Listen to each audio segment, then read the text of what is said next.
Hello, hello, this is Michela Quilici here, business growth and marketing expert. I work with business owners, coaches, consultants, entrepreneurs, and experts like you navigate business growth on purpose. Welcome to my broadcast on becoming an elegant leader. Be seen, be heard, be valued. You know, I truly believe that at the heart of being seen, heard, and valued, we must all learn to step into our own self-leadership. And so I created this broadcast so that we can do just that, to inspire you and support you and guide you to help you to become the person that you really need to be in order to create massive success for yourself.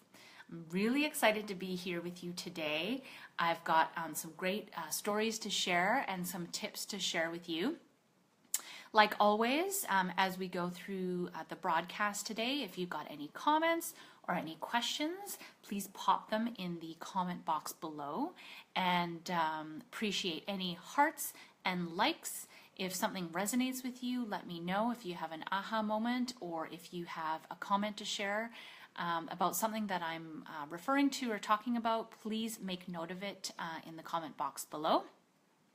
And if you feel that this resonates with you and there's some good tips here that you believe would help others on their journey of becoming an elegant leader and stepping into the best business owner and entrepreneur they can be, would love for you to share this video with your clients and colleagues and people in your network so we can spread the love and empower one another to really step into who we need to be on this journey that we're all on.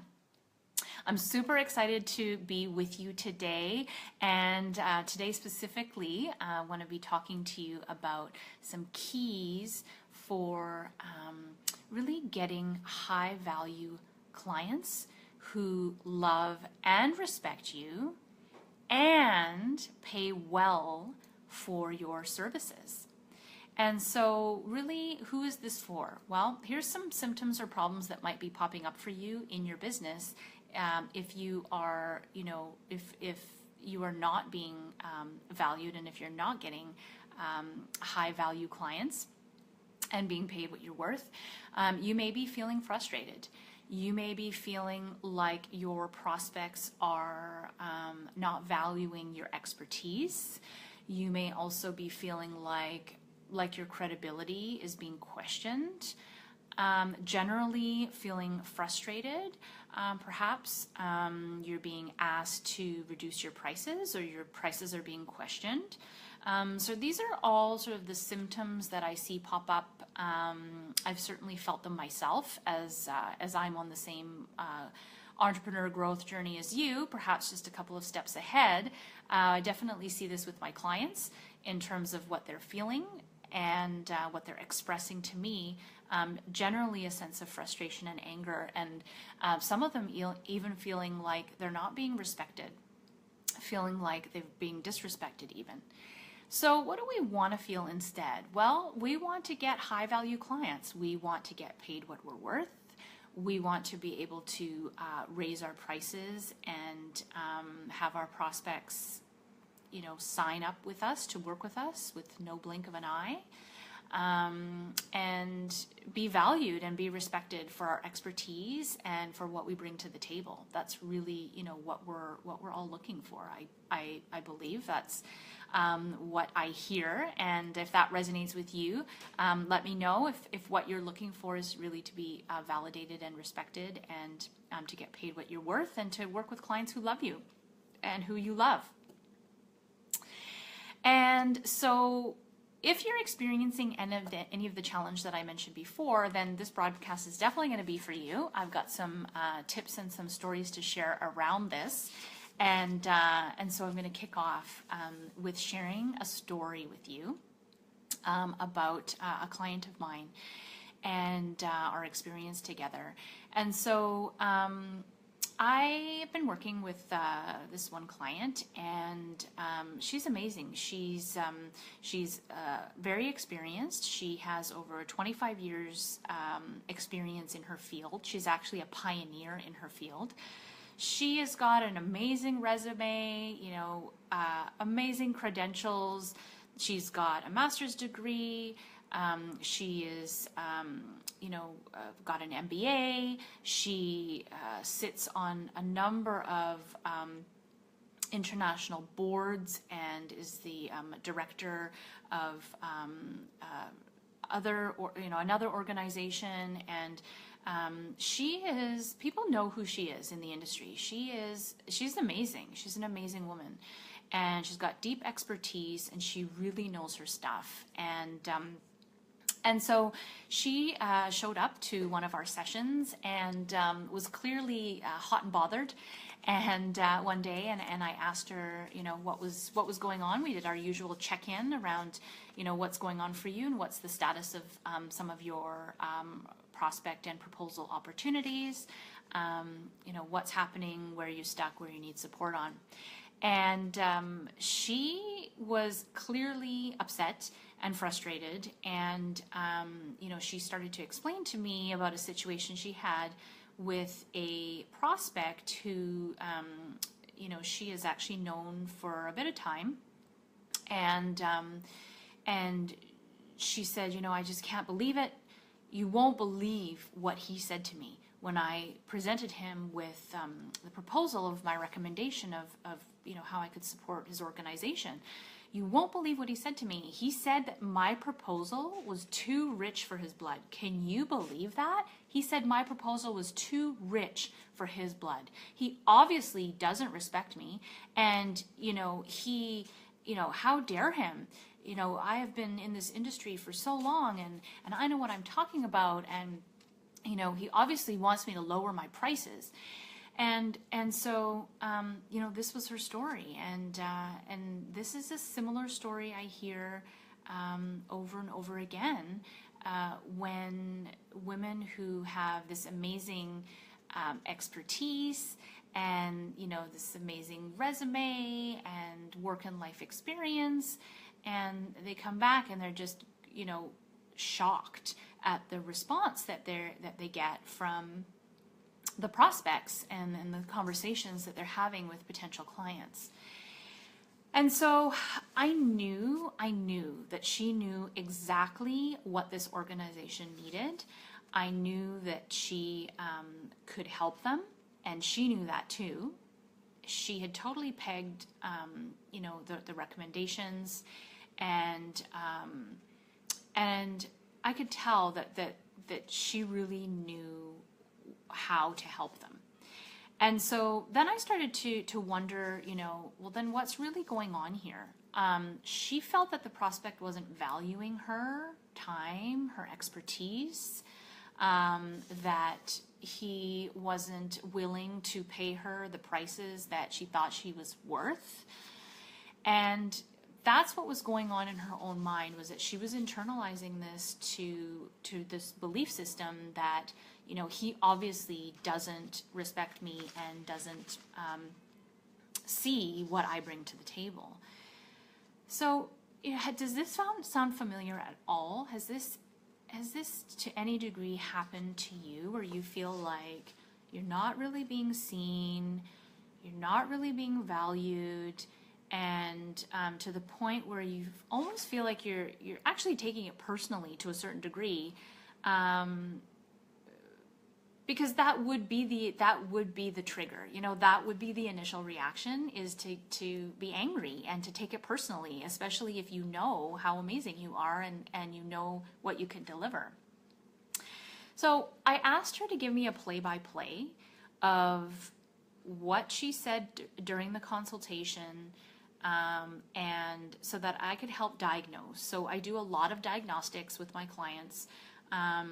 One of my superpowers is to really help my clients diagnose what's really going on in any given situation, so we can get to the heart of the matter, and then I can coach them through how to navigate that situation to get a better result, or to be more effective at what it is that they are doing, based on really understanding where they are, and then understanding where they want to go, and helping them get clear on the path to get there.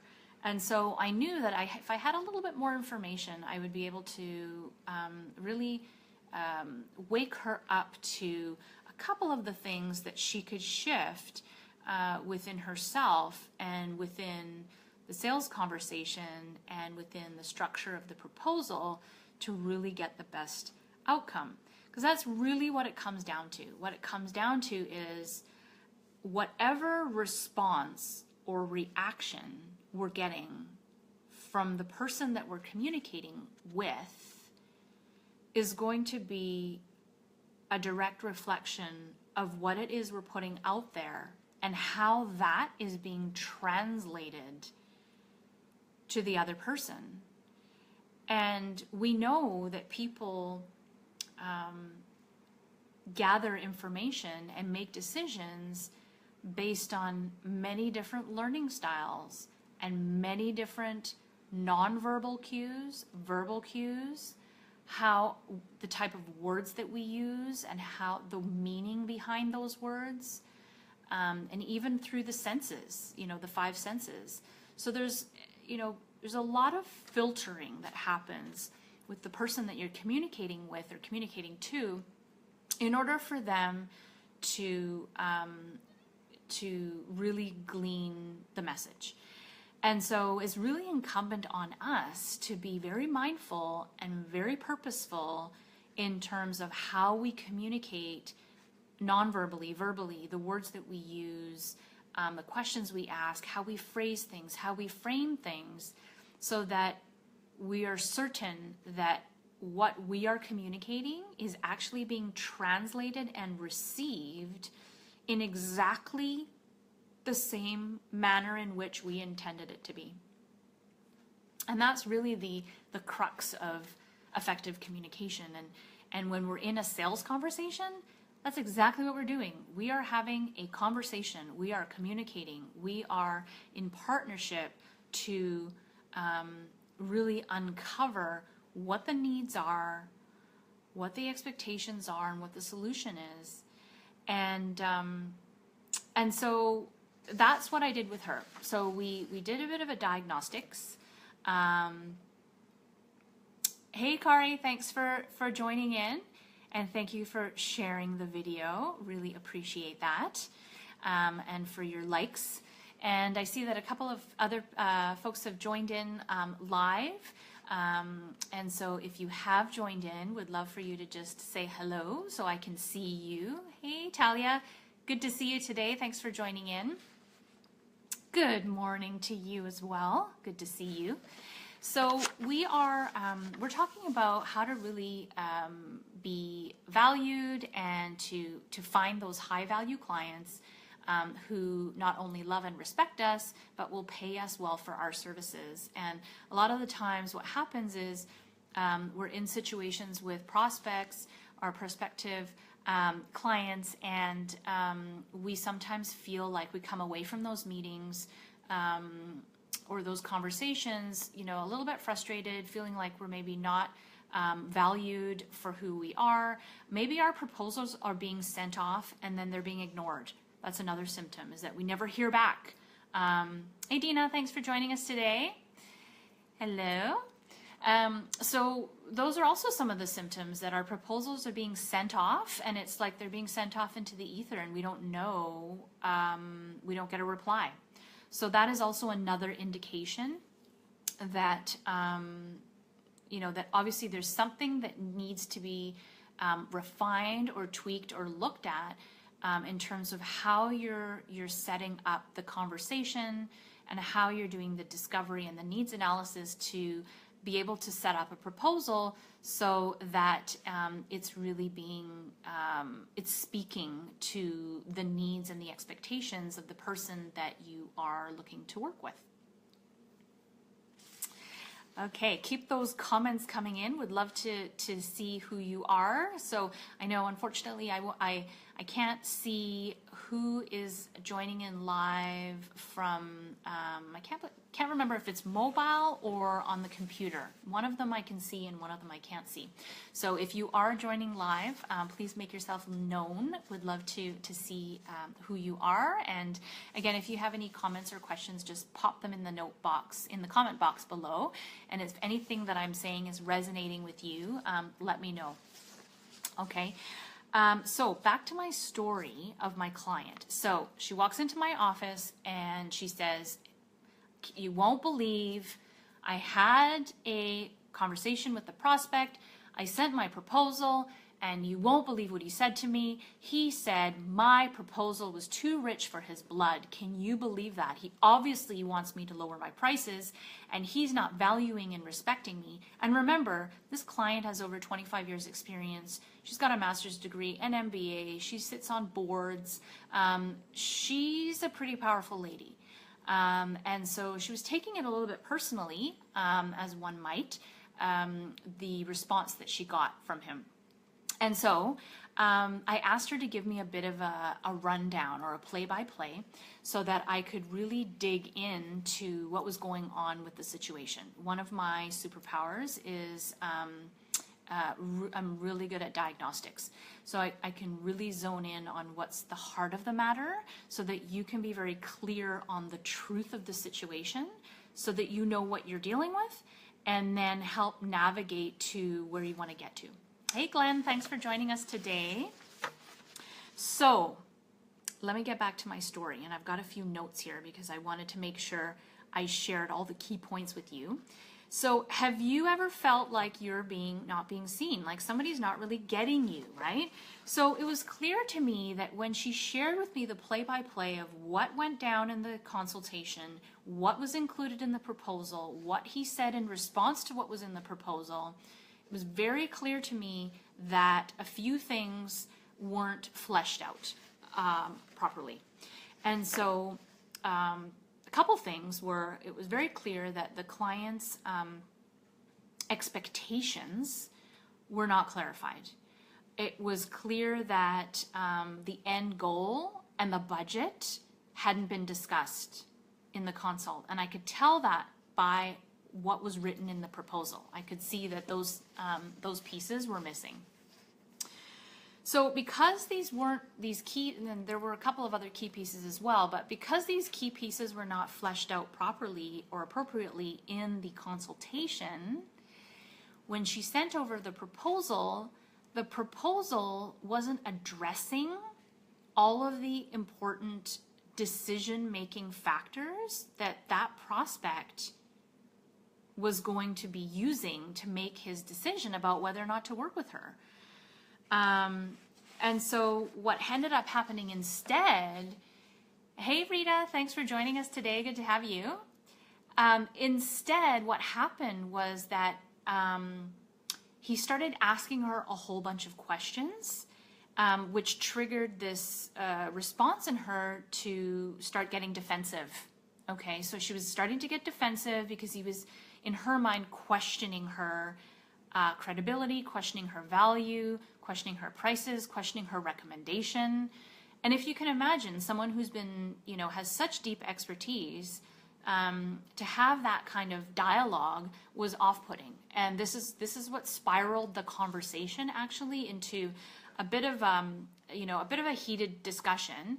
And the conversation kind of went off the rails, to be honest. And when she had come to my office, she essentially had written off that prospect. She said it's a dead deal. It's a dead deal. It's so off the rails.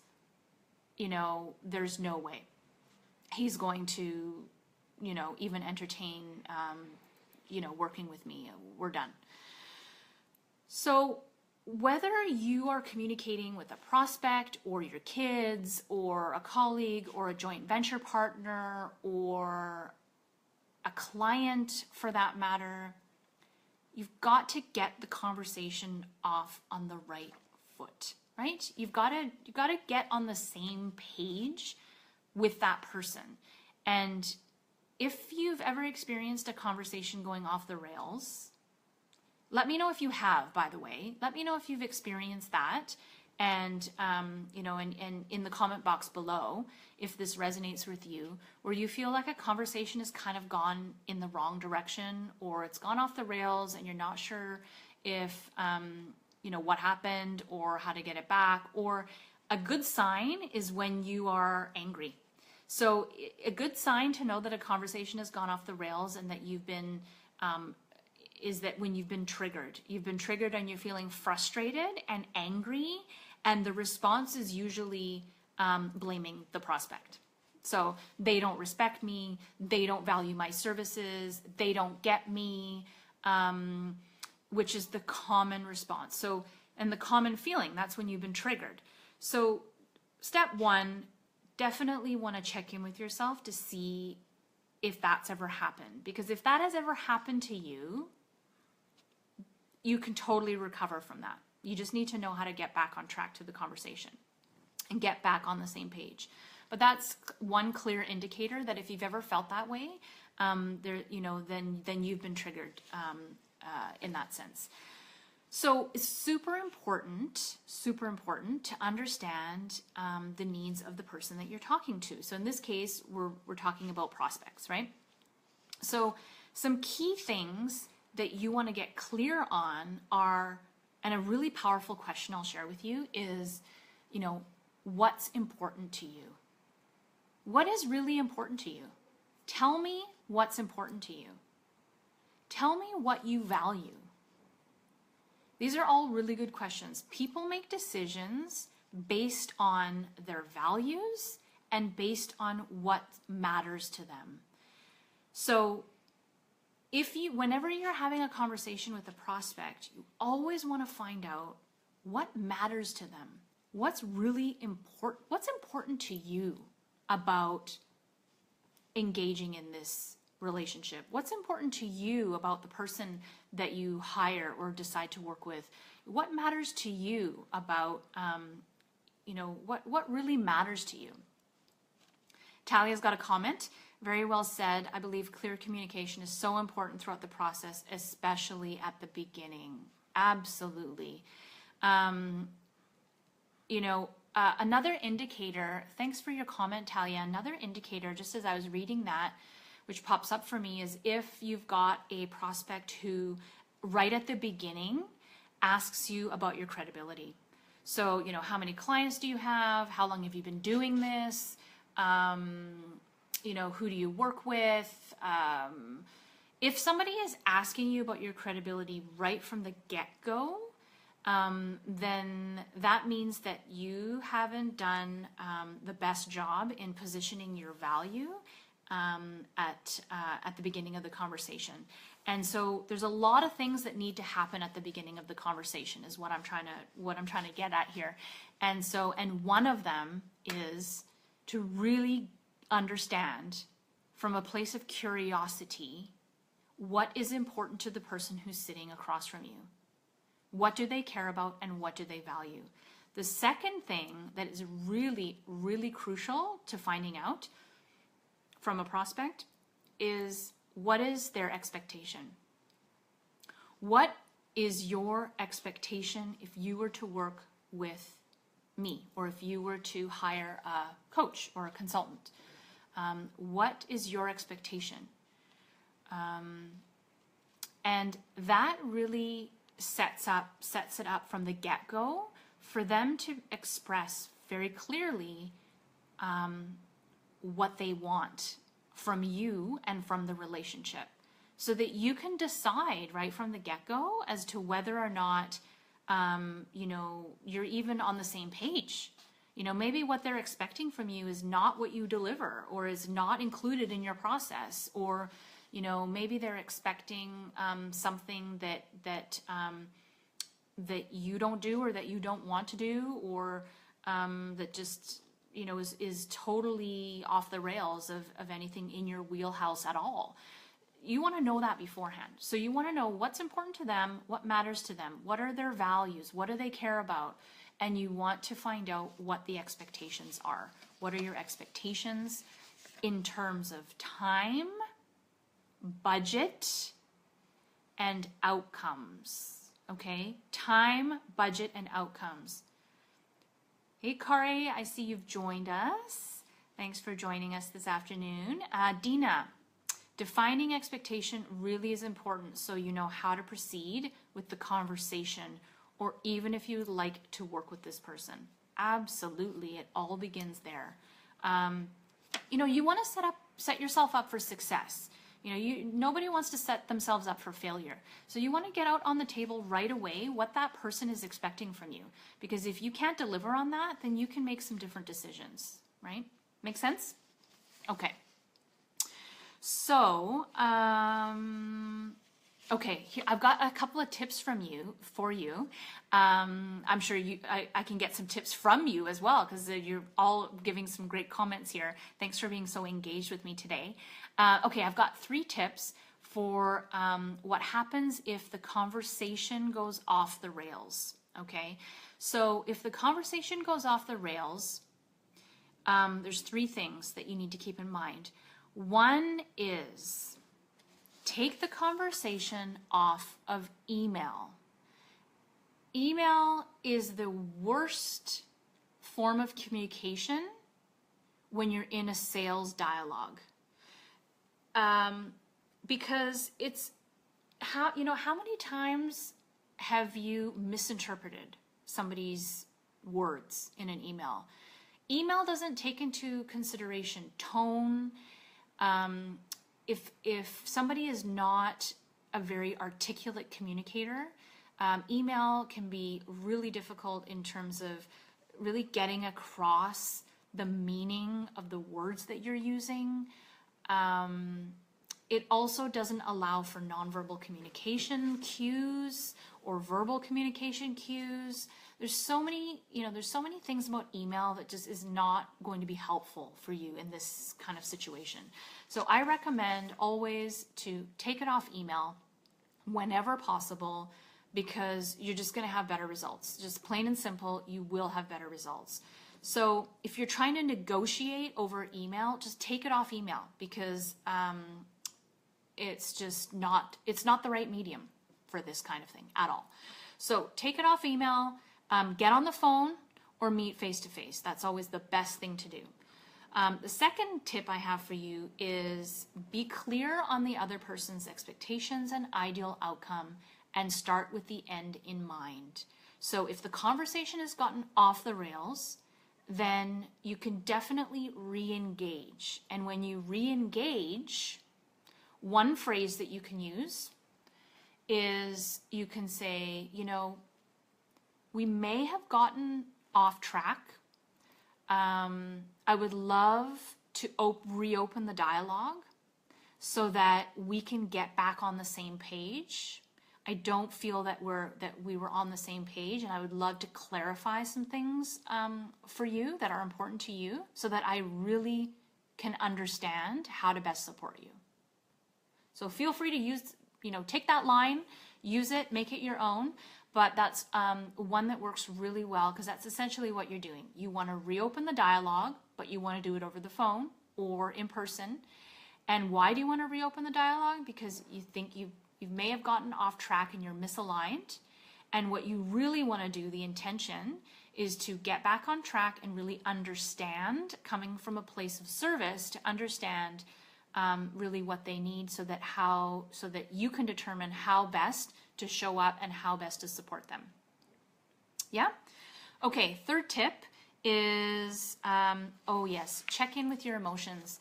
So if you find yourself getting triggered, if you find yourself kind of wanting to blame the other person, if you're feeling slighted in any way, if you're feeling judged, if your ego's feeling a bit bruised, this is all a really good indicator that that you need to change how you're showing up, or tweak what you're saying or how you're saying it, so that you can get a different response from the person that you're communicating with. And so don't take it personally. Instead of taking it personally, get curious, because it's not personal. So it's not personal. it's just get curious about what's really going on. That's really your job, because as a salesperson, and you are a salesperson, let's make no mistake, you are in sales. Yes, you are also a service provider. You are showing up in service. You are delivering a service. You're a helper, you're a giver, you're a nurturer, and you're a salesperson. Your job is to get curious about how to show up and how to support them. And so if you're not getting the response or the reaction that you expect, then you'll want to do some self-reflection on that piece, and maybe get some support in that area if you have some blind spots, okay, in that area. Okay, so what happened to my client? So she gave me the rundown on what happened, and I was able to help diagnose what was going on for her. Hey, Michael, good to see you today. And got a comment from AQ Creative Consulting about something that I mentioned earlier, which is about setting expectations. So some key things on setting expectations: remember to ask them about time, budget, and outcomes. Great info and guideline there. Great, thank you. I'm glad that's helpful. Hey, Michael, good to see you here today. So I was just going to wrap up the story that I was telling you about my client. And so proposal too rich for my blood. We went through this whole diagnostics. She walked me through play by play what was going on in the sales conversation and how she was structuring and setting up the proposal. And I walked her through some key things and some key guidelines. I shared with her my scripts. I shared with her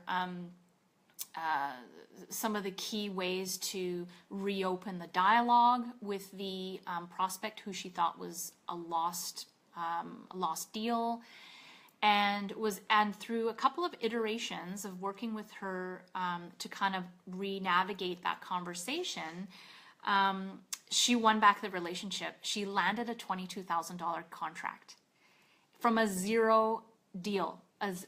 A deal that she thought was lost and that was on the rocks, and she managed to win it back. And not only win it back, she got $22,000 out of that particular deal, which is pretty awesome. She did an amazing job.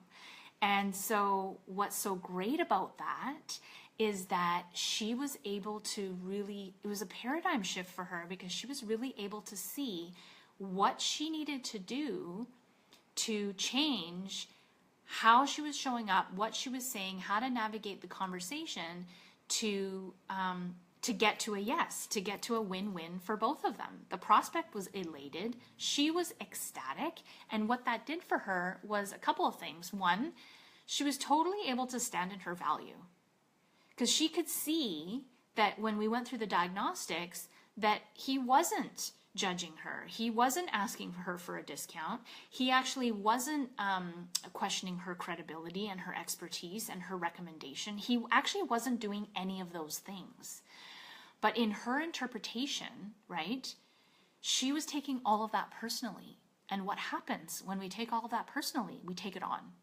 And what does it do? It starts eating away and chipping away at our confidence, our self-esteem, our self-worth, and we start to shrink, right? Then we think we're not good enough, or we start to get angry, right? And then you're angry, then you're an angry person, right? And so either of those options, not so good for building yourself up and building yourself into that business owner that you know you need to be in order to continue to up-level yourself and your business. Because guess what?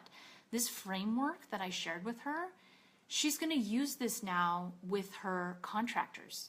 She's going to use this framework with her strategic alliances and her partners.